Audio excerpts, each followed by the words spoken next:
Hi guys, welcome back to BioBuddy. Another video. We'll be moving forward with the asexual modes of reproduction.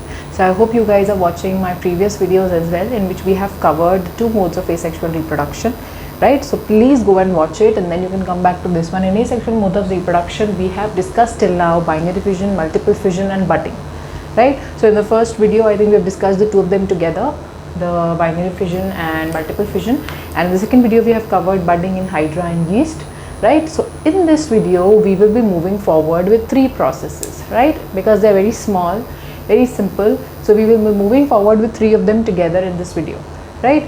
So without any further ado, let's get started, right? So in this video, first we will be covering up fragmentation, regeneration, spore formation, right? So now fragmentation, regeneration and spore formation are also the types of reproduction, asexual methods of reproduction. Now what is happening? First see the picture. I have pinpointed, we are first studying fragmentation in Spirogyra. Okay? Spirogyra is known as a filamentous green algae. Okay? Filamentous green algae.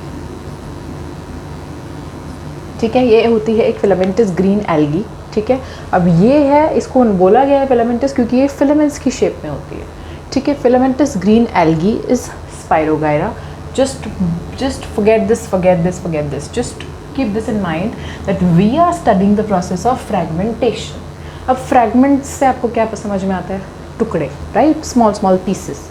So in this also, fragmentation basically means when one single organism, right? For example, here we are talking about Spirogyra, right? So when one single organism, filamentous green algae known as Spirogyra, gets broken down into fragments, ये fragments दिख रहे हैं, ठीक है? इन fragments में ये टूट जाएगी, ठीक है? By the action of wind, water, air और एनी नेचुरल कैलामिटी, कोई भी नेचुरल कैलामिटी की वजह से जब भी एक ऑर्गेनिज्म के फ्रैगमेंट्स हो जाएंगे, that is spirogyra, here we are talking about spirogyra, तो जब इसके फ्रैगमेंट्स होंगे तो यहाँ पे ये फ्रैगमेंट्स आ गए. This is fragment number 1, this is fragment number 2. तो दो फ्रैगमेंट्स हो गए. वैसे कितने भी हो सकते हैं, it can be 3, it can be 4, it can be 5, depending upon the length of the organism. ठीक है, here I am drawing 2 because I don't have any more space, right? I don't have, इतना ही space है तो इसमें मैंने इतना ही बनाया. ऐसा नहीं है कि फ्रैगमेंटेशन में वो दो ही फ्रैगमेंट्स में डिवाइड होगा, नहीं. It is not mandatory that will be divided into 2 fragments. It can be divided into 2 और मोर देन 2. ठीक है, अब यहाँ पे क्या हुआ, कैसे वो डिवाइड हुआ? It has divided into 2-3 parts और 2-3 fragments by the action of wind, water, air, any natural factor, कोई भी रिस्पॉन्सिबल हो सकता है. Now what will happen, there are specialised thing. अब क्या होगा यहाँ पे, ये जो फिलामेंट्स फ्रैगमेंट्स में ब्रेक डाउन हो गए हैं, these fragments will now be growing into complete new organism. They will keep on growing as a new organism. वो new organism की तरह grow करना start कर देंगे ये वाली fragments, right? अब ये हो गया हमारा fragmentation. ये मैंने इसलिए बनाया है क्योंकि ये now they will increase their length and they will become the size of the what they were originally. ठीक है, जैसा पहले ओरिजिनल वाला साइज था, ये उतनी ही लेंथ बढ़ाएंगे या ये और भी इंक्रीज कर सकते हैं.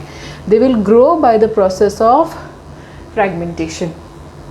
ठीक है, तो अब ये हो रहा है स्पायरोगायरा में. स्पायरोगायरा में हमने क्या बोला है कि it is a filamentous green algae, जिसको क्या होता है, with by the action of wind, water, air और any natural factor which is responsible for the separation of filaments. अब यहाँ पे फिलामेंट्स सेपरेट आउट हो गए. अब यही फिलामेंट्स की they will keep on growing as a new individual. ठीक है, तो ये हो गया हमारा फ्रैगमेंटेशन इन स्पायरोगायरा. ठीक है, now if I move on to regeneration.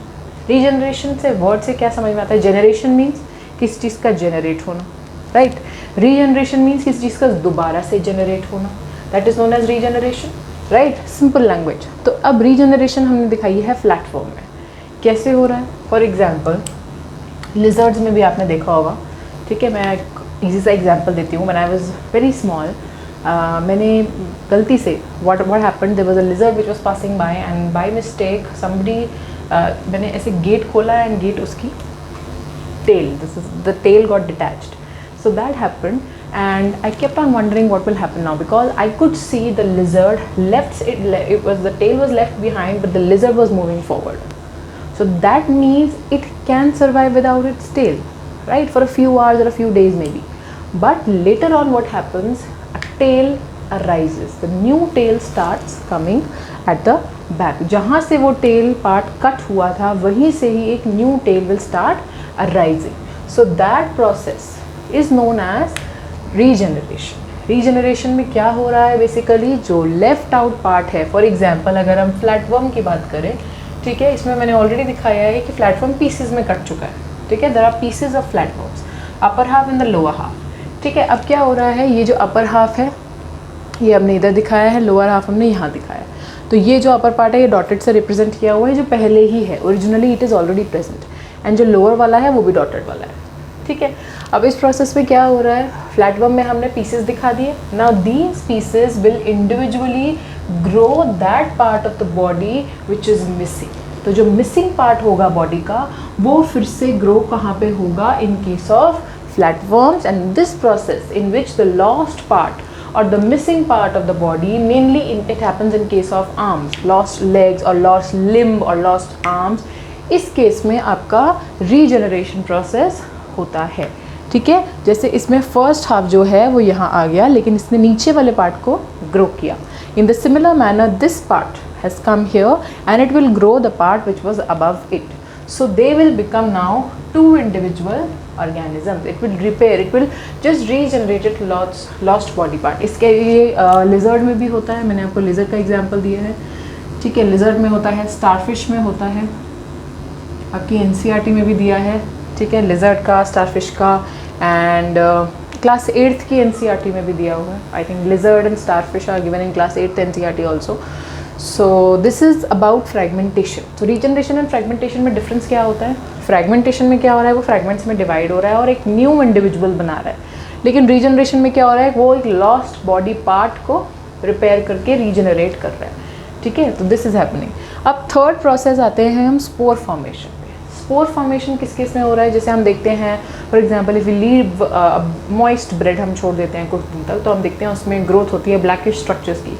सो दो स्ट्रक्चर्स विच आर ड्रॉन, जो स्ट्रक्चर्स उसमें बनते हैं वो स्ट्रक्चर्स को क्या बोलते हैं हम, राइजोपस, ठीक है। It is a type of a bread mould, ठीक है। ब्रेड मोल्ड को आप राइजोपस भी कह सकते हो।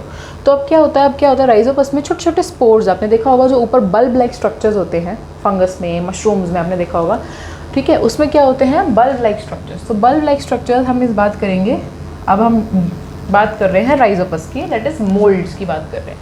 मोल्ड के केस में क्या होता है, this structure filament like shape है जिसकी ये हाइफे होता है, इसके नीचे जैसे प्लांट में रूट्स होती हैं, in the similar manner it is going deep inside the place where it is growing, तो ये क्या होते हैं, राइजोइड्स, ठीक है। अब इसके ऊपर एक बल्ब लाइक स्ट्रक्चर है जिसके अंदर स्पोर्स प्रेजेंट होते हैं जो कि अनफेवरेबल कंडीशंस में फॉर्म होते हैं, ठीक है। अब स्पोर्स अंदर फॉर्म हो गए, ठीक है, इस स्ट्रक्चर के अंदर आपको दिख रहा है ये स्पोर्स है।